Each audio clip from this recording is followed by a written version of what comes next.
he only thought about them. After a few near disasters brought about by his mind wandering at important moments, Owen had decided very firmly to leave the running of the craft to the ship's computers.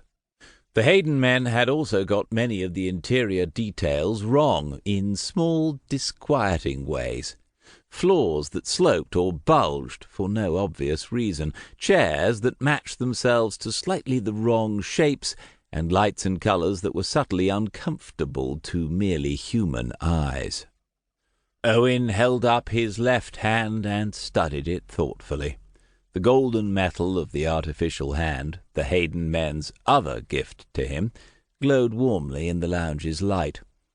He hadn't liked the idea of having Hayden men technology connected to him so intimately, but after he lost his own hand fighting the Grendel alien in the great caverns under the wolfling world, he'd had no choice but to accept their gift with thanks. It was a good hand, strong and responsive and practically invulnerable, and if it felt subtly cold all the time and not altogether his, he could live with that. He flexed the golden fingers slowly, admiring their fluid grace. He trusted the hand because he had to. He wasn't so sure about the ship.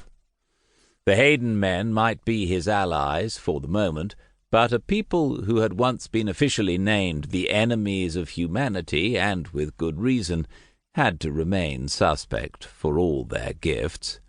There was always the chance they still had their own separate agenda, hidden somewhere in the ship, the improvements, and possibly even his hand.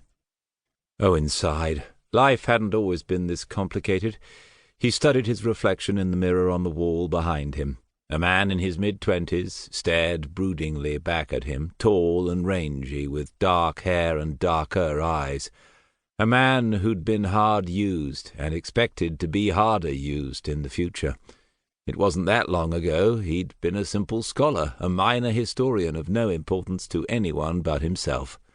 Then Lionstone named him outlaw, and he'd had no choice but to become a rebel and a warrior. The Hayden men named him Redeemer, and the rebel underground called him humanity's last hope. Owen didn't believe a word of it.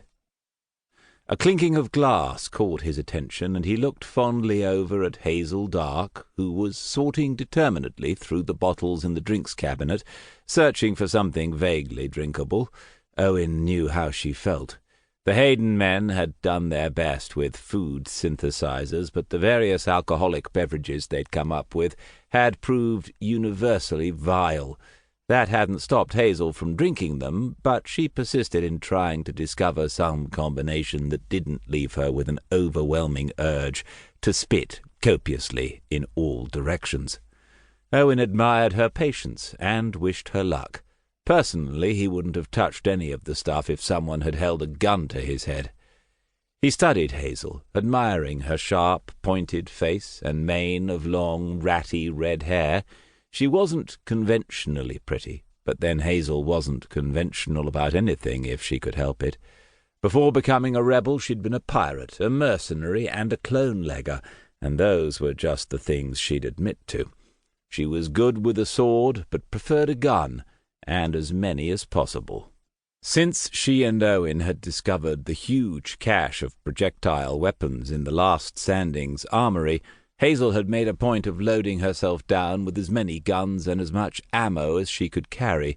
Owen thought she found the weight comforting. Owen didn't. Hazel tended to be a bit too arbitrary about safety catches for his liking. He sighed quietly, tapping his fingers on the armrests of his chair as he waited for the Hayden men computers running the ship to finish their security checks. Technically speaking, he was trusting his life to the smooth running of the AI the Hayden men installed, which did absolutely nothing for his sense of security and well-being, but it wasn't like he had a choice. Someone had to run the ship, and it sure as hell wasn't going to be him. Keeping on top of a starship's many and varied systems was hard, skilled work, and if he'd wanted to work, he wouldn't have been born an aristocrat. The original Sunstrider had been run by his personal family AI, Ozymandias, but Oz had